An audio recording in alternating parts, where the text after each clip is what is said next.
President. Thank you. India says that the U.S. imports Russian uranium, chemicals, fertilizers, while criticizing their energy imports. Your response to that, sir? I don't know anything about it. I'd have to check, but we'll get back to you on that. Yeah, please.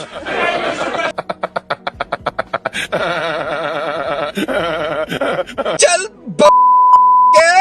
Tariff king, अरे Trump साहब, India पे उंगली उठाने से पहले अपनी Russia वाली shopping list देख लो, क्योंकि जब आप इंडिया को ऑयल के लिए ज्ञान दे रहे थे तब आपका खुद का अमेरिका चुपके से रशियन यूरेनियम, फर्टिलाइजर और प्लेडियम खरीद रहा था और आपको खुद पता भी नहीं था। Very bad. दोस्तों, हुआ ये कि कल यानी कि 5 अगस्त को यूएस प्रेसिडेंट डोनाल्ड ट्रंप ने बोला कि उन्हें पता ही नहीं कि यूनाइटेड स्टेट्स रशिया से केमिकल्स और फर्टिलाइजर्स इंपोर्ट करता है। ये बात तब सामने आई जब इंडिया ने ये पॉइंट आउट किया कि यूएस आज भी रशिया से यूरेनियम हेक्साफ्लोराइड अपनी न्यूक्लियर इंडस्ट्री के लिए फर्टिलाइजर्स और केमिकल्स खरीदता है। प्रेस कॉन्फ्रेंस में एक रिपोर्टर ने ट्रंप से एक सिंपल सवाल पूछा, जब अमेरिका रशिया से यूरेनियम और केमिकल फर्टिलाइजर्स खरीद रहा है तो आप इंडिया को रशिया से तेल खरीदने पर क्यों क्रिटिसाइज करते हो? President, Thank you. India says that the U.S. imports Russian uranium, chemicals, fertilizers, while criticizing their energy imports. Your response to that, sir?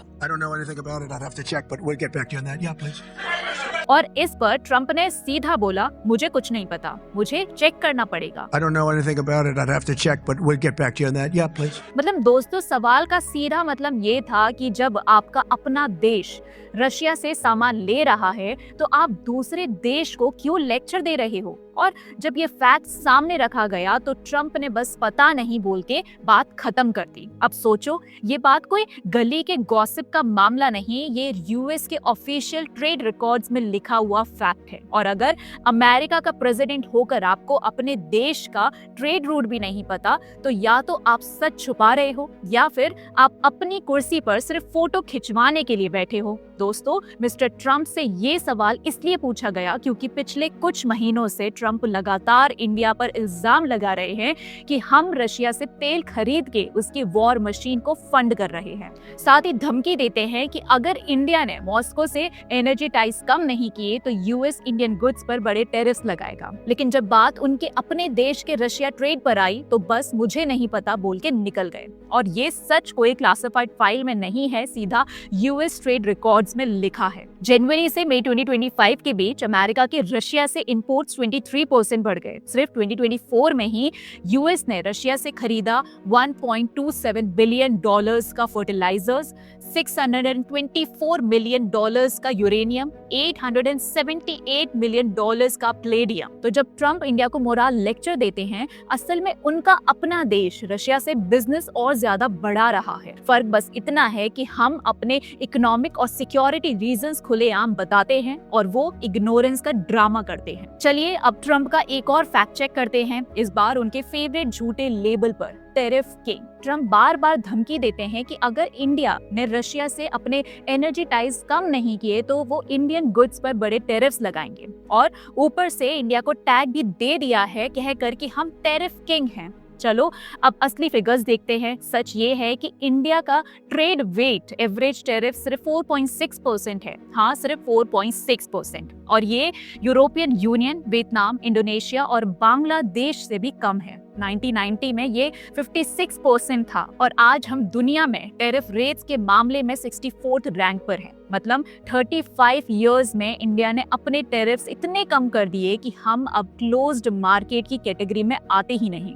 और सुनो, यूएस के ज्यादातर एक्सपोर्ट्स इंडिया में 5% से भी कम ड्यूटी पर आते हैं, जैसे एयरक्राफ्ट पार्ट्स पर सिर्फ 2.5%, एलएनजी पर 2.75% और सेमीकंडक्टर्स या आईटी हार्डवेयर पर 0। और अगर नॉन टेरिफ बैरियर्स की बात करें तो इंडिया के पास जापान, साउथ कोरिया या चाइना से भी कम रिस्ट्रिक्शंस हैं। तो भाई, ट्रंप का टेरिफ किंग वाला टैग बस एक पॉलिटिकल डायलॉग है जिसे हर एंगल से डेटा झूठा साबित करता है। जनवरी 2025 के बाद इंडिया ने एक के बाद एक बड़े ट्रेड कंसेशंस किए जो सिर्फ सिंबॉलिक नहीं बल्कि ग्लोबल पार्टनर्स खासकर यूएस के साथ रिलेशन स्मूथ मजबूत करने के लिए थे। सबसे पहले गवर्नमेंट ने 6% का गूगल टैक्स इक्वलाइजेशन लेवाई हटा दिया, जो फॉरेन टेक कंपनीज के लिए डिजिटल एडवर्टाइजिंग सर्विसेज पर लगता था। ये मूव सीधा यूएस के कंसर्न एड्रेस करता था, क्योंकि वॉशिंगटन ने वार्निंग दी थी कि अगर ये टैक्स नहीं हटा तो वो रिटेलिएटरी टैरिफ्स लगा सकता है। इससे यूएस टेक जायंट्स को फायदा हुआ और एक broader US India trade deal का रास्ता भी क्लियर हुआ। फिर इंडिया ने हाई प्रोफाइल अमेरिकन गुड्स पर ड्यूटीज कम की, जैसे हार्ली डेविडसन मोटरसाइकिल्स और बॉर्बन विस्की। ये दोनों प्रोडक्ट्स यूएस के लिए सिंबॉलिक इंपॉर्टेंस रखते हैं और पहले इन पर लगने वाले हाई टैरिफ्स दोनों देशों के बीच एक ट्रेड इरिटेंट बन गए थे। सिर्फ इतना ही नहीं, इंडिया ने बड़े बड़े free trade agreements FTA sign किए, जैसे यूके के साथ एक हिस्टोरिक डील 24 जुलाई 2025 को साइन हुई, जिसका एम बायलैटरल ट्रेड बूस्ट करना है, और यूरोपियन फ्री ट्रेड एसोसिएशन के साथ trade and economic partnership agreement, जो अक्टूबर 2025 से लागू हो रहा है। इन एग्रीमेंट्स के तहत इंडिया ने लीगली कमिट किया कि कई गुड्स पर टैरिफ्स ग्रेजुअली रिड्यूस होंगे, और WTA डिस्प्यूट्स के बाद इंडिया ने अमेरिकन एग्रीकल्चरल एक्सपोर्ट्स पर लगाए गए रिटेलिएटरी टैरिफ्स वापस ले लिए। ये एक बड़ा गुडविल जेस्चर था, जो यूएस के साथ एक पॉजिटिव नेगोशिएटिंग एनवायरनमेंट क्रिएट करता है। मतलब सिंपल शब्दों में 2025 में इंडिया ने सिर्फ अपनी टैरिफ किंग वाली इमेज को तोड़ने का काम नहीं किया, बल्कि अपने इकोनॉमिक इंटरेस्ट को सिक्योर करते हुए ग्लोबल पार्टनरशिप को भी मजबूत बनाया। सो दोस्तों, असली सच ये है कि इंडिया किसी टैरिफ की दीवार के पीछे नहीं छुपा हुआ। हमारे ट्रेड नंबर्स खुलेआम हैं और डेटा क्लियर है। हमने अपने टैरिफ्स 1990 के 56% से गिराकर आज 4.6% तक ले आए हैं, जो यूरोपियन यूनियन, वियतनाम, इंडोनेशिया और बांग्लादेश से भी कम है। जो दीवार असली है ना, वो ट्रम्प के सामने खड़ी है, एक ऐसी दीवार जो उन्हें अपने ही देश की रशियन ट्रेड फिगर्स देखने से रोक रही है। क्योंकि जब आपका अमेरिका 2024 में ही रशिया से $624 मिलियन का यूरेनियम, $1.27 बिलियन का फर्टिलाइजर और 878 मिलियन का पैलेडियम खरीद रहा हो, तो इंडिया को टैरिफ किंग कहना सिर्फ हिपोक्रेसी का हाईएस्ट लेवल है। और जब यूएस का प्रेसिडेंट होकर आपको ये बेसिक फैक्ट पता ना हो, तो या तो आप प्रिटेंड कर रहे हैं, या तो आप सच छुपा रहे हैं, या फिर आप अपनी कुर्सी पर बस फोटो खिंचवाने आए हो। ट्रम्प साहब, जब आप अपने ही शॉपिंग कार्ड का हिसाब नहीं देते, इंडिया पर लेक्चर देना बस एक बैड जोक लगता है। अब दोस्तों, ट्रम्प साहब की इस हरकत पर आपके क्या विचार हैं, हमें कमेंट सेक्शन में जरूर बताइएगा। और अगर हमारी वीडियो पसंद आई हो तो लाइक, शेयर और चैनल को सब्सक्राइब करना ना भूलें। मिलते हैं अगले वीडियो में, तब तक के लिए जय हिंद।